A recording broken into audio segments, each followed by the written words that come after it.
Times foundation और मैं हूं सांत्वना आपके साथ। उत्तर प्रदेश में कल यानी 7 मार्च को अंतिम यानी 7वें चरण का मतदान होना है। ऐसे में उत्तर प्रदेश देश का सबसे बड़ा प्रांत है और यहाँ के विधानसभा चुनाव पर पूरे देश की जनता की नजरें टिकी हुई हैं। आपको बता दें कि जहां उत्तर प्रदेश में ऐसा समीकरण माना जा रहा है कि भाजपा बनाम समाजवादी पार्टी ही होगी और जो टक्कर का मुकाबला है वो इन दोनों पार्टियों में ही देखने को मिलेगा। लेकिन वहीं दूसरी तरफ जदयू ने भी अपनी किस्मत उत्तर प्रदेश विधानसभा चुनाव में आजमाई है और अपने प्रत्याशियों को मैदान में उतार दिया है। अब कल के होने वाले अंतिम चरण के मतदान को लेकर जदयू की सबसे बड़ी उम्मीद है धनंजय सिंह। जी हां, ये वही नाम है जिससे पूरा उत्तर प्रदेश एक समय में थर-थर कांपता था। ये वही नाम है जिन पर कुल 39 मामले दर्ज है। ये वही नाम है जिनके डर से कोई बोलना भी नहीं चाहता था। धनंजय सिंह जदयू के प्रत्याशी हैं। उन्होंने अपना नामांकन करा लिया है और जदयू ने इन्हें अपना उम्मीदवार अचानक से बनाया था, यानी कि विधानसभा चुनाव की शुरुआत से महज 10 से 20 दिन पहले ही धनंजय सिंह को जदयू का प्रत्याशी बनाया गया था। कई मामले इन पर दर्ज किए जा चुके हैं और कई खास बातें और दिलचस्प बातें भी धनंजय सिंह से जुड़ी हुई है। आपको बता दें कि एक बार एक मुठभेड़ में धनंजय सिंह को मृत घोषित कर दिया गया था, लेकिन 2002 में हुए विधानसभा चुनाव में वो फिर से जीवित हो गए। जिसके बाद वो इतना ही नहीं, उन्होंने चुनाव भी जीत लिया और इस बार यानी साल 2022 के उत्तर प्रदेश विधानसभा चुनाव में धनंजय सिंह एक बार फिर से मैदान में उतर चुके हैं। दरअसल उत्तर प्रदेश में विधानसभा चुनाव के 7वें और अंतिम चरण का मतदान सोमवार को होना है।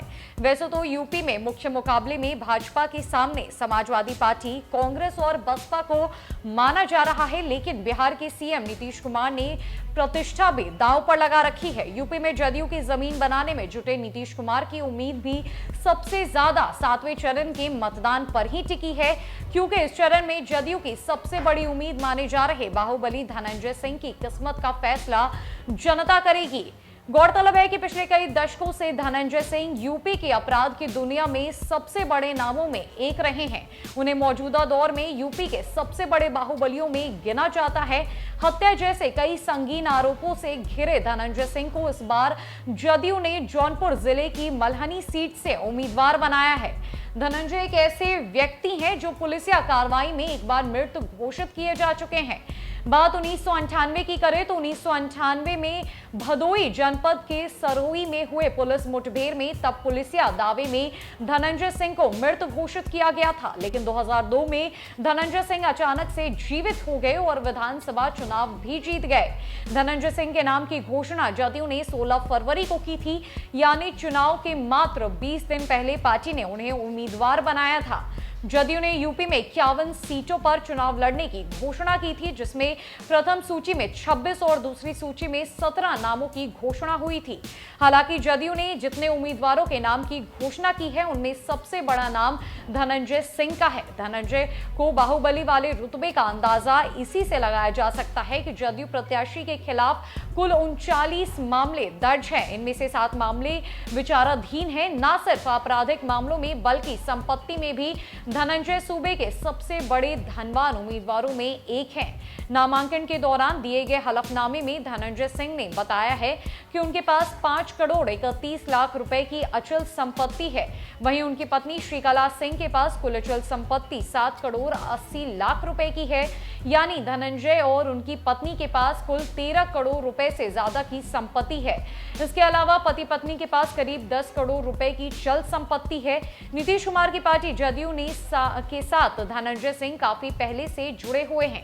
धनंजय सिंह ने 2002 में राड़ी, पहले मल्हानी सीट ही राड़ी के नाम से जाना जाता था, वहां से विधानसभा से पहली बार निर्दलीय चुनाव लड़ा और जीत भी हासिल की। वहीं 2007 में नीतीश की पार्टी जदयू से वे चुनाव जीते। हालांकि धनंजय ने बाद में मायावती की पार्टी बहुजन समाज पार्टी का दामन थाम लिया।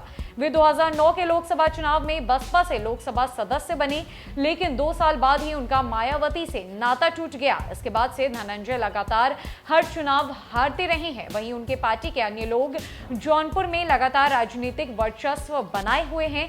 जौनपुर में चाहे ब्लॉक प्रमुख का चुनाव रहा हो या फिर जिला पंचायत अध्यक्ष का, हर चुनाव में धनंजय सिंह के समर्थक ही जीते हैं। फिलहाल उनकी पत्नी श्रीकला जिला पंचायत अध्यक्ष है और कई सीटों पर इनके ब्लॉक प्रमुख भी है। एमएलसी भी ब्रजेश सिंह प्रिंस भी उनके निकटस्थ है।